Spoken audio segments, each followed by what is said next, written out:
If you're a hardworking professional struggling to reach financial freedom, I would like to help you out as much as I can in a free 15-minute strategy call. When I started investing in real estate in 2009, there were no resources for high-paid W-2 workers like myself. I wish someone who knew what to do and had the same pedigree as me told me what to do at the starting line. As I wind down the year, as a limited-time holiday gift, I would like to connect with you to give you a free strategy session, open to new members to the Hui Do Pipeline Club. Book here at simplepassivecashflow.com/talk. This is a story about a dude named Lane. He moved to the mainland and bought one place to stay. And then one day he went try to rent them out. And then he became one real investor man. This evening we wanted to have Parham, who is a lending officer. Can I close in an LLC? Can I own a rental property in an LLC? The answer is yes and no. So I'm going to have to give two hats here. One as a lender, one as an investor. As a lender, Fannie Mae and Freddie Mac does not, NOT, allow to fund the loan inside an LLC, limited partnership, S corp, anything other than your individual name and or a trust. Off the record, what I personally do, and 99% of my clientele does, and if I had $1 every time I had this conversation, I'd have a lot of money. But the fact of the matter is, typically what will happen is we'll fund the loan in your individual name. Wait about 3 to 4 months, because at that point, we're delivering the loan out into the Fannie Mae community. The people that are purchasing these loans are going to go through and do a due diligence, underwrite the loan again, wait for the dust to settle, wait for the servicer to get a couple of invoices sent out to you on your belt, then take your deed of trust and your LLC documents and send it over to either your attorney and or an escrow officer and have them retitle it. Now, of course, you don't want to pick up the phone and call the servicer and say, hey, guess what I'm doing today? Because they're going to read a script saying, yeah, we may have to call this note due. Typically, Fannie Mae and Freddie Mac has a due on sale clause, which means that if you transfer the titlement of anything other than what's on the promissory note, the servicer has the right to call the note due. I've been doing this 20 years. Once again, I have never seen a note called due. So that's just what I do. I'm not giving professional advice, but it is a little bit of a workaround. If people want to have the asset protection, they can still do it through the Fannie Mae and Freddie Mac loan system. I would be a lot more afraid of getting sued than worried about this supposedly due on sale clause happening. 10 to 1. And I'm also a lot more worried about getting hit by the bus too. With that, now people are getting a little tricky here. Can I close in a trust? You know, some of these guys use these land trusts. Yeah, the answer is yes. We can close in a revocable trust. I highly encourage you to upfront, when we're going through the pre-approval process, to send me a copy of that trust, because sometimes the verbiage, the way some attorneys will draw it up, the Fannie Mae may not like the way it's drawn up, but I've seen probably less than 1% of trust that we get that we turn down or it's not acceptable by Fannie Mae. So yes, the family living trust we can do. We do not do land trusts, and the beneficiaries have to be human beings, not LLCs. A lot of times some of the investors out there will do it that way. Now, some of these guys, they want to pick up some multiple rental properties because each rental property is just a few $100. Nothing to quit the day job over. But what if they want to pick up, 3, 4, 5, 6 houses at once? How does that all kind of work? It's not a problem. What we do typically, once we get the application, we'll look at like a particular property. We normally plug in, say, 150 sales price is kind of a sweet spot for most of the providers around the country. And if we can approve you for 1, we can approve you for 10, because they're all income properties. They all have income. They're talking to each other, which means they're offsetting the liabilities associated to the properties, in addition to you're gaining more income, per deal. So it's not a problem. We do 4, 5, 6 packs all the time. So just following up, but kind of on the last question here, someone had a question. So do we just transfer the trust beneficiary to the LLC after closing? Is that the best practice? If you so choose to go that route, you can. Another way of looking at it is, and this is how I personally have mine set up, and a lot of people, disagree or agree. I have each one of my properties set up with their own LLC, but I actually have my family trust owning all the LLCs. I do that not only for asset protection, but I do it for probate reasons. But if you want to transfer it from your trust into an LLC post-close, once again, we have no control over that. Segue into some of the lending requirements of, how to qualify. How do we get qualified, Graham? First, you need W-2 income, right? What are some funding options for folks who are self-employed or no W-2 income? Well, W income is not a must. Self-employed is just as good as W-2. We take a look at the net income. Obviously, people that are self-employed, they want to do everything they can to write off as much as they can for tax limitations. But we do take the net number. So if your line 31 has 0 on it, chances are we're not going to be able to help you, because we do fully documented loans. Most of the investors that we work with, they have very strong income, very strong credit, very strong assets. Typically, it's not a problem. So, all I got to say is, let me take a look at your 1040 tax returns for the last 2 years. Let me see what kind of income's associated to it, and then we're good. Another question here. Is the limit of 10 Fannie Mae Freddie Mac loans still the same? What's the maximums here? Yeah, it's still there. I keep, people every now and then will call me up. Hey, I heard a rumor it's going to go up, and I've been hearing that rumor since Moby was a minnow, so it's probably not going to change. Of course, back in 2008, both Fannie and Freddie knee-jerked from 10 down to 4, and then Fannie immediately followed back up to 10. And eventually Freddie Mac kind of creep themselves back up to 10. But that is the limit. A lot of times husbands and wives will try to maximize their loans. Well, they'll do, the husband will do 10, the wife will do 10, as long as they both qualify, they can do it that route. And if the husband does 10, they can still put the wife in title. So that's a good thing.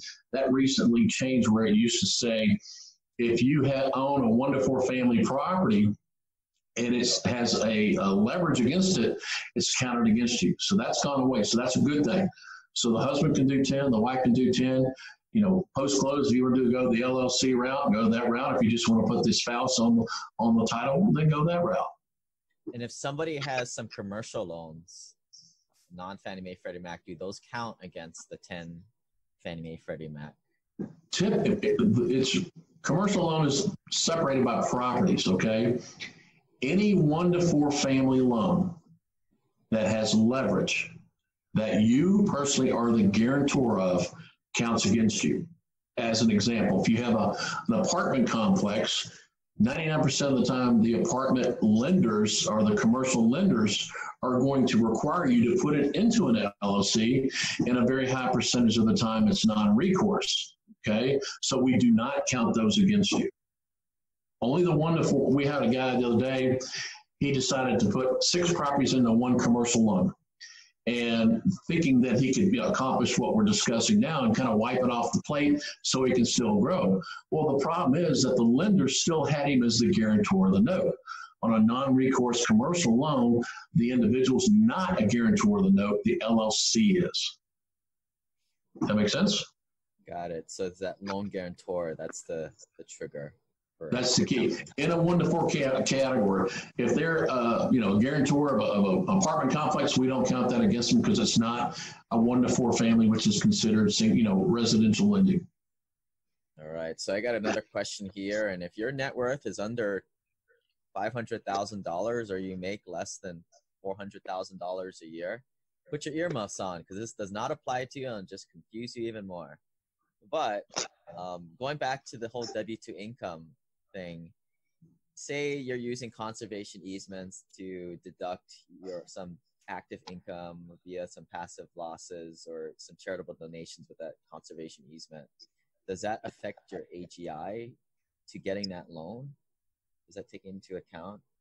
I'm not sure I understand about the easement part. So some of these guys, what they do is just like this little tricky loophole that's used by the rich, where they'll go and they'll buy a conservation easement to get a big deduction off their taxes. So the question is, have you ever seen this people do it, or do you not even care? You're just looking at the AGI, or what is the lender looking at to qualify? Really, it comes down to the 1040 tax returns, okay? Because there's several different schedules that are within the 1040 tax returns. If we see that you're making these tax deductions as you say, which will ultimately affect your AGI, yeah, that can come back to hurt you on those deductions. But typically, people with that kind of income, rarely do I see a problem. Rarely. Yeah.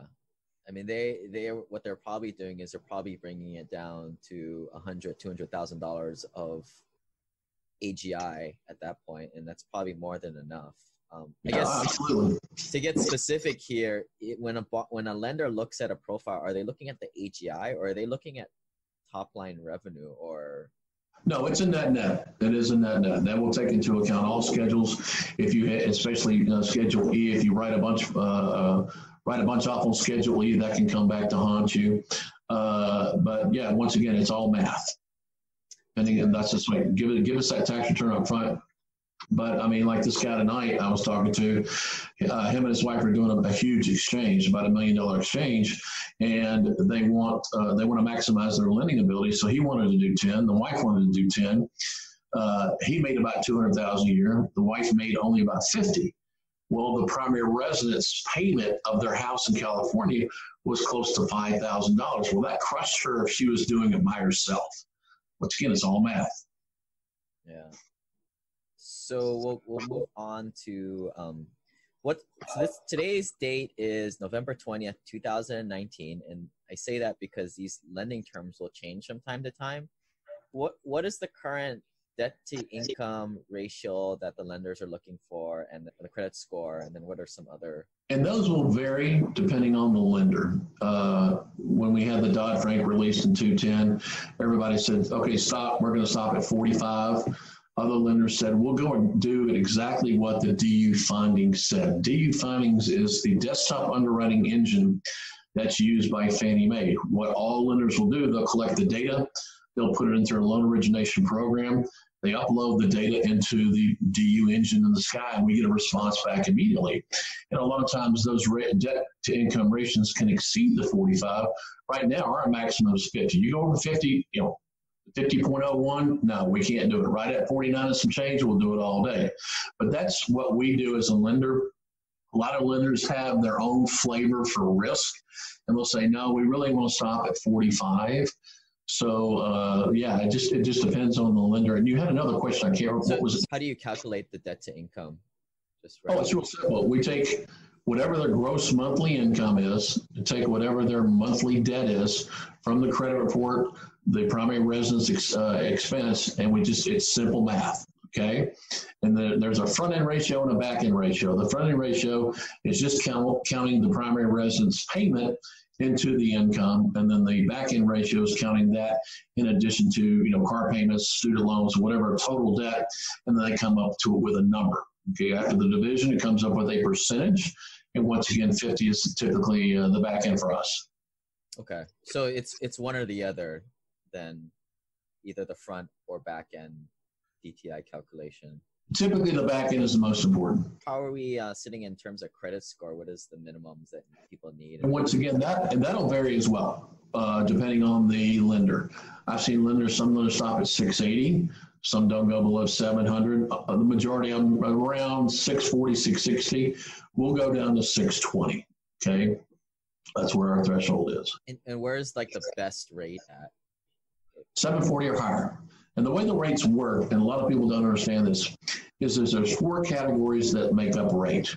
There's obviously credit score, the percent of down payment, loan amount, and property type. So as an example, if you got a 740 credit score or higher and you're doing a single family, let's just say the rates today is probably on a 20% down somewhere in the upper 4s. The 25% down is going to be somewhere in the mid 4s. Okay, but the interest rates are determined by the FICO scores, and those are separated by 20-point increments: 740 to 720, 720 to 700. Once you fall below 700, the adjustments really start to get aggressive. That's when you end up starting to have, let's just say, pay points that we try not to charge. So 740 is really what you really want to try and get over. Yeah. Any more than that is, squeezing too much lemon juice out of the lemon. Exactly. Thing. So if you guys haven't caught on to this little other website I've been creating, simplepassivecashflow.com/trade lines, but I've been renting out my credit to random other people, and they pay me a commission for that. But you can use something like that. You can go on as an authorized user to someone who has a really old account, and you can possibly boost your credit score a little bit to get you above that 720, 740, whatever that magical scorecard you're looking. But that's something that I see a lot of other people doing. Not warranting that it works, but other people are doing it, so I thought I'd mention it. So next question here. Do I need prior landlord history to apply for a Fannie Mae, Freddie Mac loan? It's a great question. Probably before the bust, the answer was yes. They like to see at least 2 years.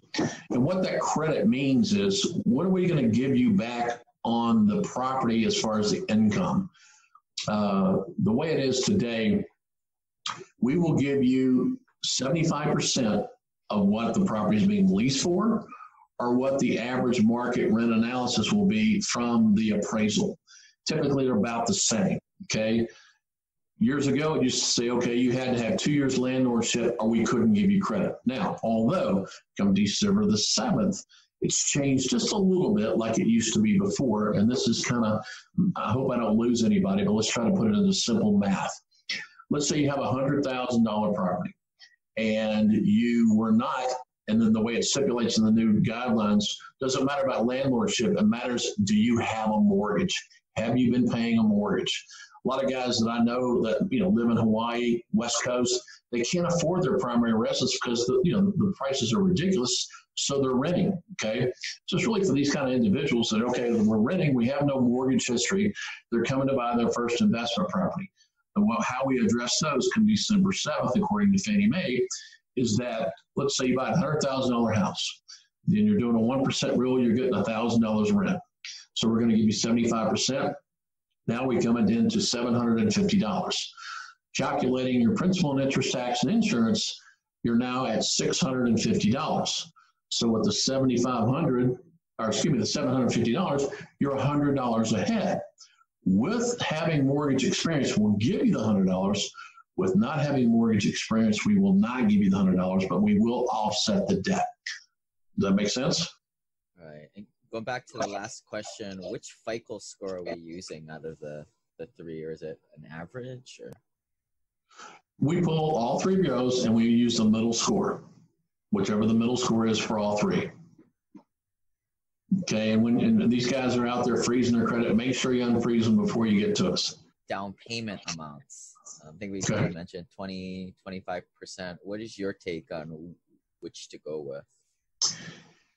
It's a personal preference, but the way I look at it is there's a lot of people that are starting out and they want to grow their portfolio as quickly as possible. You're going to get a better rate with the 25%. I personally go with the 25%, but let's just say, let's reference the individual you described a moment ago. Guy has a bunch of money, makes $400,000 a year. There's a strong chance that he's got quite a bit of money in the bank, that doing the 25% is not going to phase him whatsoever. But then again, there's other individuals that are, they may have 100,000. They want to build 3-4 properties up really quick. They may want to spread that out to 20% down. Okay.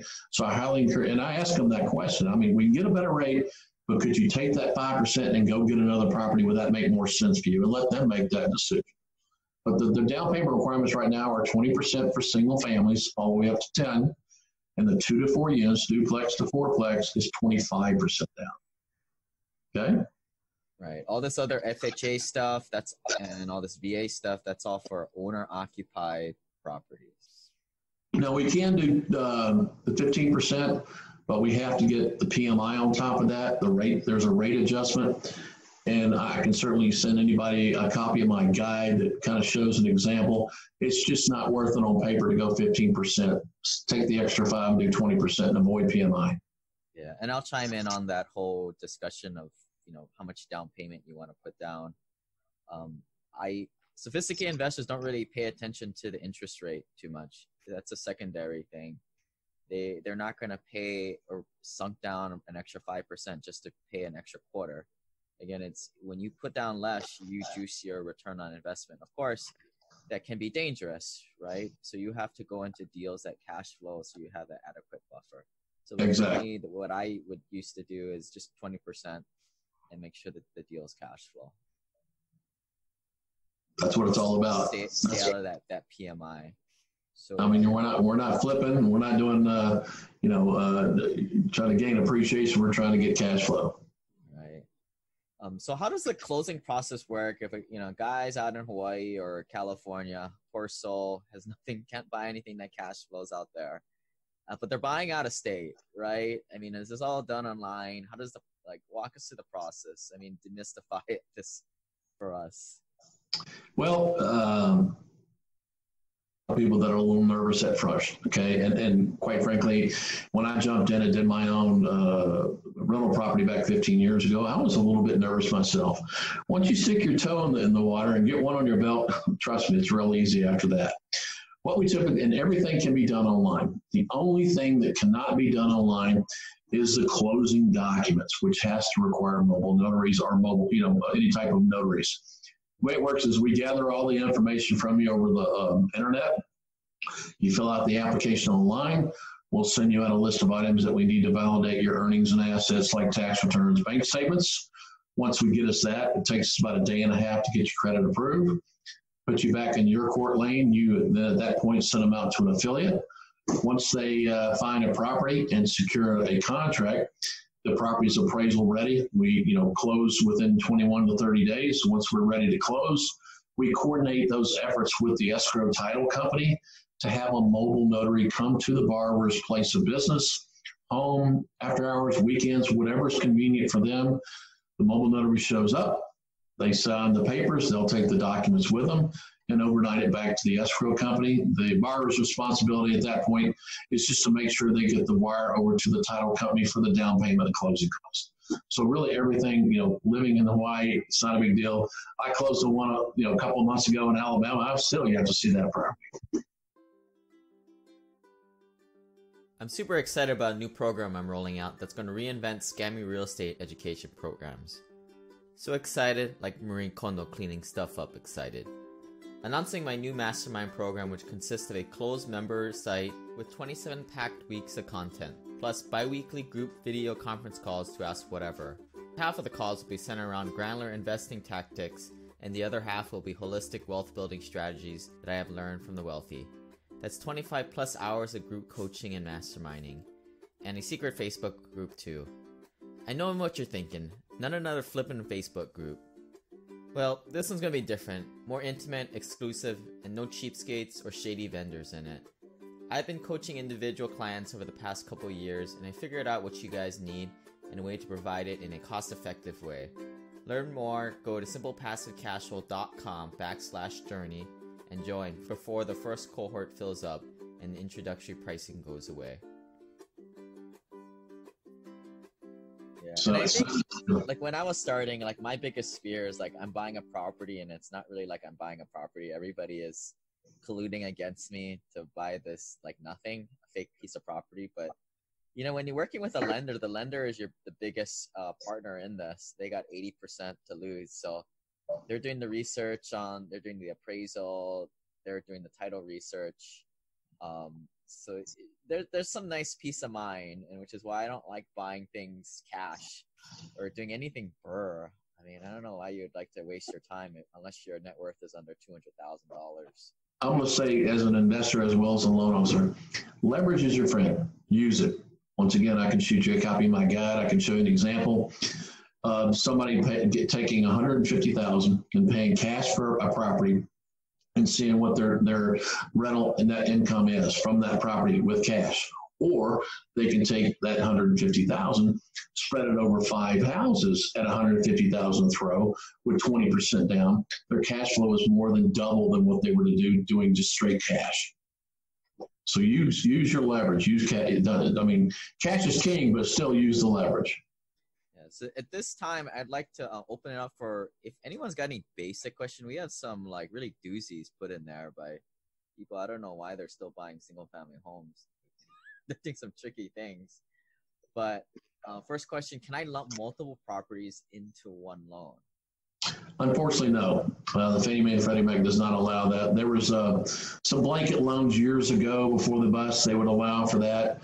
Very tricky. Some people on a commercial basis can do that today, but their terms are not as favorable. And if you do find somebody, make sure that you have release clauses, because you and bundle one under one blanket loan and you want to sell one and they don't have release clauses, you're stuck. You got to sell all 10 or not.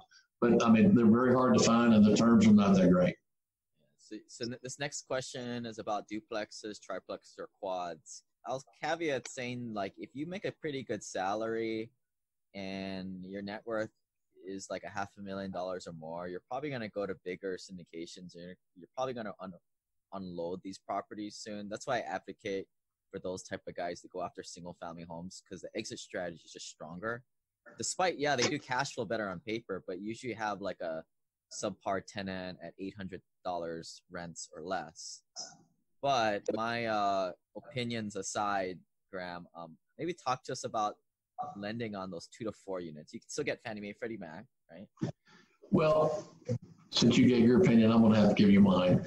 Doing a loan for a fourplex is just as easy as doing for a single family. It's all numbers. If there's some built-in tenants there and built-in leases, it's only going to help them with their income. My theory about, and I've owned several fourplexes, and you're right, the type of tenant that you see in a fourplex versus a single family may not be quite what you're looking for, only from a stability standpoint, being very transient. Because if you think about it, you've got a 4-unit quote building, and many times you have a common area for parking and maybe a common area for a backyard, but they're generally a 2-2 scenario or a 2-1 scenario for a lot of transient people, and it's almost like apartments. Okay, apartments have a great deal of turnover, just like the fourplex. Now, once again, this is only my opinion, but when those things are full, they are cash cows. I mean, they really are. So it's to each his own. Right. So the down payments are a little bit different, right? When you go above 1 unit, single family. Yeah, it's 25% down. So there is not like a price. It's just plus 5% down payment is what they want on those. Correct. And there is a price adjustment. Like if I did a 25% down on a single family today, and let's just say it's 4.5, I can still give the 4.5 to the duplex, but they require us to charge a point. A lot of times we can premium price, offset the point by raising the rate 0.25% versus not charging points. Have you sold that fourplex yet, Graham? Yes, I did. Okay. I'm personally down to single families. I do have 1 duplex. I like duplexes. So if you think about that, I got a 3-2-2, 2-car garage, it's like 2 single families stuck together. I just have a common wall, and I had, tenants there that stayed quite a while. Yeah. I mean, my argument is just like the single family homes, you can fix them up nice and sell it to a retail buyer who's emotional, where the 2 to 4 units, you're selling it to another cheapskate investor who watches a webinar late into the evening and wants a good price. So,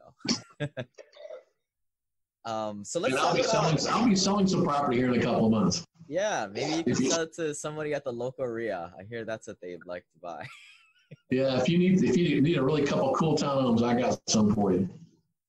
So after somebody has exhausted their 10 Fannie Mae, Freddie Mac loans, other than having 20 properties, what is their options after that in terms of portfolio loans? Well, I'm stuck in that category now. There is life after Fannie. They're generally non-recourse. Some are partial recourse, but they underwrite very much like a commercial lender. They will do it on the DCR. They'll take a look at the property, see what kind of income it's coming out of the property, and then that's how they make the judgment of your down payment percentage. Do they like the property, so forth and so on. Typically, you'll see a range anywhere from 25 to 30% down on these properties. And oddly enough, some of these guys do not like turnkey guys, which is weird. But for the most part, they all are welcome, most of the turnkey providers. And there's probably a handful of them out there that do a good job. The rates are not as favorable, just so be prepared. I mean, you're not going to get in the 4s on a 30-year fixed rate. You're going to be somewhere in the upper 6s, lower 7s. But they have like 5-year arms that can get into the 4s. So there is life after Fannie. Yeah. So what is like a good Fannie Mae, Freddie Mac rate? 4.5 these days for a 30-year? I'd say 4 3/8, 4.5 is pretty much where we are. I mean, of course, you can go online and find all kinds of craziness going on, but that, for the respectable lenders, that's pretty much where we are today, with a 25% down on a single family. Yeah. So maybe add, when people are playing around with their spreadsheets, add 2.5% for a portfolio loan, add additional 5% on the down payment, and still 30-year amortization. Yep. And some lenders will throttle you back to 20 or 25, but there's a lot of good ones out there that will still do 30. And those are the ones you might want to think about an exit strategy. Me personally, I'll put them on 5-year arms. So I've got a 5-year exit strategy on those properties. That's the other question. When underwriting for a new property and you're looking at the old leases on the properties, how do you show on the lease if it's a year old, but the lease was renewed without a new lease? It was just auto renewed from the following year. What kind of paperwork does the underwriter need to see to show that it was just a continuation of the lease? If the lease says it's auto renewed, the underwriter will look at that. Generally, most leases will not say that. Okay, so you would have to re-up the lease. The lease does have to be current. That is a hard stop. And there's a lot of that will go month to month, and that's fine. Give us a month-to-month agreement. Right. So we're going to go here in the top mistakes, but if you guys have any questions, feel free to type it in. And especially if they're dumb questions, ask them now. This is a problem I have in the mastermind, and nobody says anything because everybody doesn't want to look stupid in front of other people. But don't worry, nobody knows who you are here. The only dumb person is finding out when you're on the eve of closing that you screwed something up. We'll kind of go through some of these top mistakes. Selling a property with a 1031 exchange and not having it titled in their individual names. And we can talk about that. This happens quite often. A lot of people want the asset protection like we talked about earlier, and they'll go ahead and title it into their LLC. And then they just forget all about it. They hold on to their property 3 or 4 years. Okay, it's time to sell. They put the sign in the yard, they sell it, and the next thing you know, they come to me and say, hey, I want to do an exchange. And the titlement of that property was in an LLC. The way the 1031 exchange rules read, and there's a thing called like as, which means it has to go from John and Mary Smith to John and Mary Smith, John and Mary LLC to John and Mary LLC. You can't go from John and Mary LLC to John and Mary Smith because the Fannie Mae will not allow us to fund an individual name. So this guy today I was talking to, he's got a monster exchange. First thing out of my mouth, have you sold the property? How is it titled? And there's a good percentage of the time I will catch the fact that it's in anything other than their name. And it's pretty simple. They'll just go to their escrow company or title company, have them retitle it out of their name into their, out of the LLC or whatever entity that it's in, and put it into their individual names. They close in their individual names, and then if they want to go through that exercise that we described earlier, they can do that, post-close. So you guys can check out simplepassivecashflow.com/1031 guide. I've got all the nuances of 1031. I'm not a big fan of them.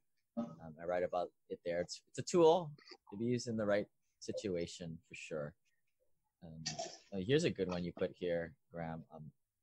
People quitting their job after starting the loan process. You got a story on that one? Some of the smartest people do the dumbest things. They really do. I had a lady with a tech company, was in East Coast, and she was moving to the West Coast to continue to work with the tech company. But she knew she was retiring. And so halfway through the process, she just up and retired. And she goes, well, I got plenty of money in the bank. I'm good. Well, guess what? Right before closing, we do a verification of employment. We'll call your employer, say, is this person still there? Yes, thank you very much. We close the loan. A lot of times we call them up and say, oh, no, they left 2 weeks ago. You talked to the barber. Oh, yeah. We were going to go in and retire, so it's not a big deal. Well, it is a big deal for Fannie Mae and Freddie Mac because you don't have the ability to repay the loan. Even though you may have millions in the bank, it's not kicking off any income. It's not showing up on your 1040 tax returns. It's not going to work.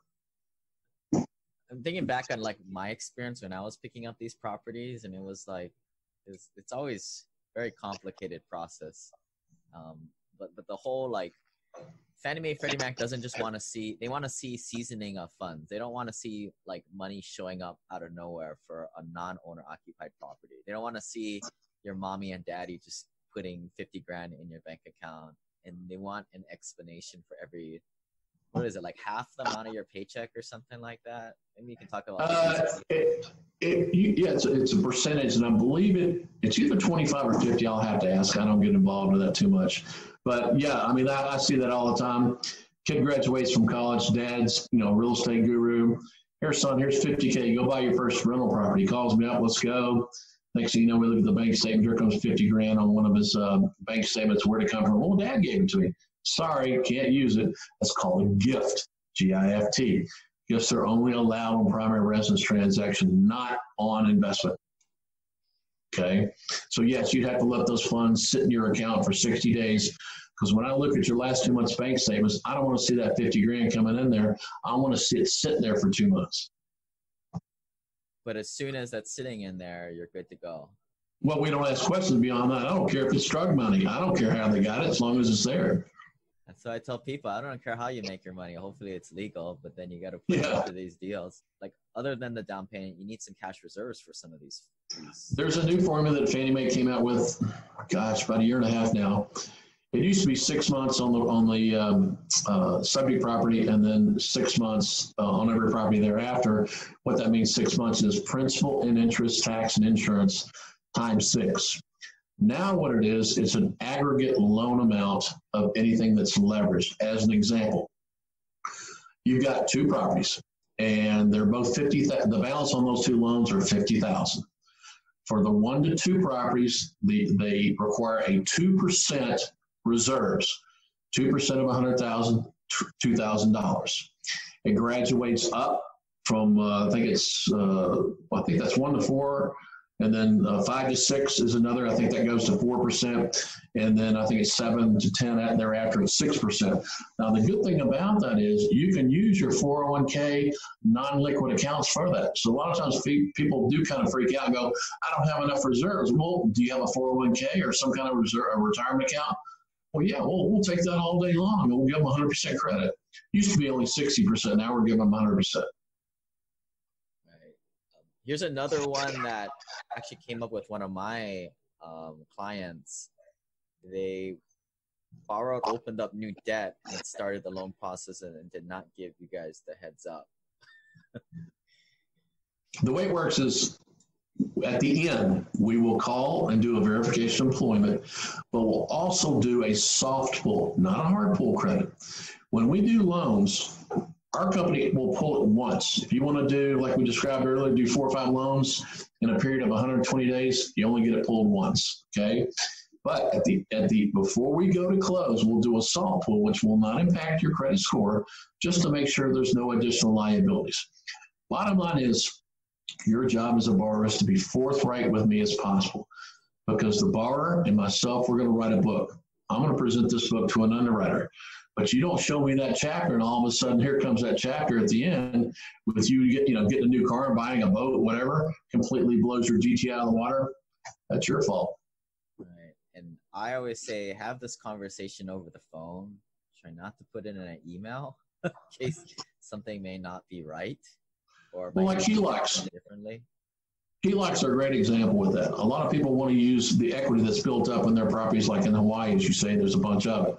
And they'll get a HELOC on their primary residence. They want to use those funds or that equity to go buy properties. Great. You have to show me what those funds you've extracted from that HELOC, which makes your balance go up. If you got a $50,000 balance and you want to extract another, say, 25, 30,000 on it, now it's 80,000. Well, just show me the statement showing what the new payment is. And typically it's interest only, so it's not going to affect you that much, but show me first. So a clarification on the cash reserves, does that include money in your equity as primary residence? Great question. It does not. And what about some, like, if you got money in some private note funds or syndications? Nope. Nope. It's not a lien against the property. It's not a lien against a primary residence or a 1 to 4 family loan, which would show up on your credit. So no, that does not count. Okay. But for cash reserves, does it count if you've got money in these other places, other alternative assets that are illiquid? If they're not in one of your accounts, probably not. Yeah. Has to have your name on it. If it's a syndication, it's going to have somebody else's name on it. Right. You don't have the ability to cash it out in 30 to 60 days. I think I've heard that rule before. I don't know if it applies, but yeah. Well, if you cash it out of a syndication and it's your money, it goes into your account, just show me a paper trail and we'll use those funds. It's all about, proof. Some other mistakes are plans to go out of country on vacation, which always seems to happen because you guys are traveling, living your life. I've actually got a tutorial on how do you get a notary done in Japan. If everybody ever needs it, you can send me a bottle of Camus and I will send that to you right away. Borrower does not get pre-approved prior to signing a contract. You got a story behind that one, Graham? Can a borrower get pre-approved with no contract? Absolutely. We do it all the time. Okay. And I'm going to blow your secret. You can, if you're in Japan, do it as long as you go to the consulate or the embassy. And that's no big secret, Lane. You should know that. There's a few other tricks to it, though. Like going to 7-Eleven and getting some money there and stuff like that. But yeah, I don't want to know about that. Yeah, it's just make sure you guys sign your stuff here. Or what I've done in the past is you get a power of attorney with your closing attorney, and that's an option. Well, now let's talk about that. The power of attorneys are allowed for investment properties, but they're only allowed for a relative. Your closing attorney cannot do your power of attorney. It has to be a relative. And those are Fannie Mae guides. I see. And we actually will prepare gratis for you a POA versus you having to go to an attorney or a title company that pays, $350 to prepare. We'll actually do that for you. I see. So you had another borrower purchase multiple properties with you and some other folks and did not tell you. Got to be honest. Like I mentioned a minute ago, you got to be forthright on everything you're doing. I'm going to know everything about your life, regardless if you want me to or not. So once again, if you do purchase another property at the same time you're purchasing with me, all the documents that you'll be signing does not indicate that that's what you're doing. Then in essence, you're committing the F word, and you don't want to do that. You don't want to get into harm's way. Okay, because you want to. I will also say if you're working with a big bank that has a big bank at your corner and then they give out free coffee there, you probably don't want to be using them for these investor loans because number one, they don't have a clue with buying things out of state, and number two, they're probably really expensive. I mean, that's how you pay for all those big institutions. So. Well, a lot of the mistakes, and I run into this all the time. I work with turnkey providers all over the country, and they won't allow the big banks to come in with a contract with a Bank of America pre-approval because they've had too many nightmare stories to deal with. But one of the things that has I guess evolved since the 2008 mortgage meltdown is that there was a lot of fraud that was taking place before that was detected. Fannie Mae rewrote their guidelines. It basically says if you are the seller and you're managing the property post-close, we don't like it. So a lot of interpretations from a lot of the lenders out there, they don't do the loan because of that. Well, if you think about it, the turnkey concept, that's all about, having somebody buy the property, put a tenant in there, do the rehab and managing it post-close because people like myself, I got a full-time job. I don't need to go out and manage the property. I don't need to rehab. That's the whole success of turnkey, but a lot of lenders can't interpret it that way. So be very careful who you work with. So let's switch to some of these questions people have typed down. Let's go to HELOCs, the HELOC question here. I have a guide on HELOC, simplepassivecashflow.com/HELOC. And then if you're in Hawaii, arialoha.com/HELOC. I have a little cheat sheet of where to go to get a HELOC. But if you're on the mainland, Graham, where does one get a HELOC other than their local bank? I mean, where do you get the best rates, the best prices from for those things? It's a great question. I just bought a new house for my family in December. Turned around in January and put another $150,000 HELOC on it, just to say I had it. Stay away from the big banks. Your best are, like you say, are local banks or like credit unions, because typically what it is, it's prime plus something.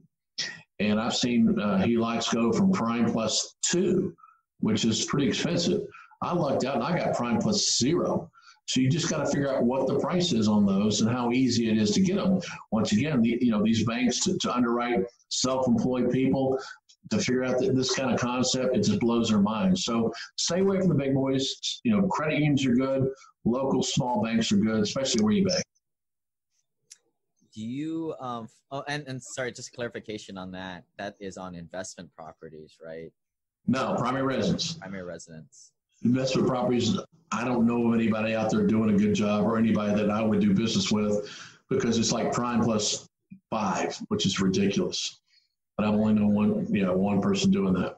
Yeah, I know when I was in Seattle, BECU did them, but you need to have like 70% loan to value, and at that point, it's like you should just sell the property, or you should get a new loan on the property and not use a HELOC, because you got 30% of debt equity at least in there.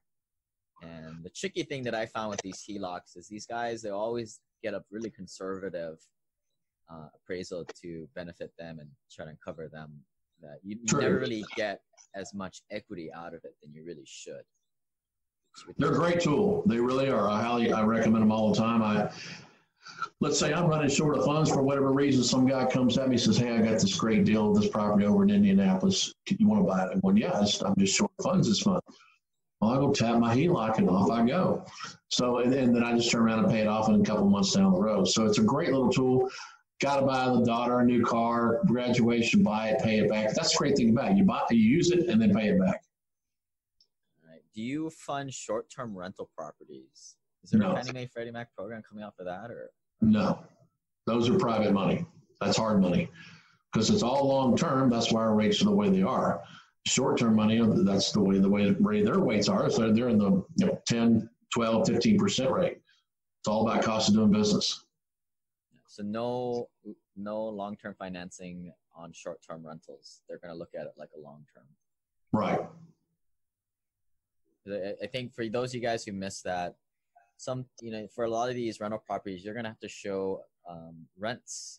How much is this property going to bring in as a condition of the loan, or they're going to look at that, make sure the asset kind of performs. But some people, they'll want to show the short-term rental income, which looks amazing on paper, but that's what we're saying you can't use. So you don't meet the 50% loan to value because you didn't listen to land and you bought your house in California or Hawaii or some house that probably you shouldn't be living in. I mean, I guess if you're higher than $2 million net worth, you can do whatever you want, I guess. But if your debt to income ratio is getting too high there, what do you do? What options do you have? Well, you got to go with like the type of lender that I have to use now. I'm using kind of a non-recourse type. It's partial recourse, but they look at credit and they look at the property. They do not get any income docs. And that's the portfolio loan that we were talking about. Portfolio, yeah, you can call it whatever you want. Portfolio, non-recourse, but they're not Fannie Mae. They're not sold directly, because we look at 3 categories and income is one of them. So again, for those who've missed that, you're looking at a rate that's 2.5% higher than the Freddie Mac, Fannie, Freddie. For 30-year comparables, but you can get 5-year arms. It's going to be a little bit more competitive. Yeah. But if you were buying something that was kind of fringy, it's definitely not going to cash flow at that point. Yeah, if it's not going to cash flow, you're not going to do well with those kind of products. Yeah, and you're going to need to come in with a lot more down payment, more like 30%. Yeah, or more.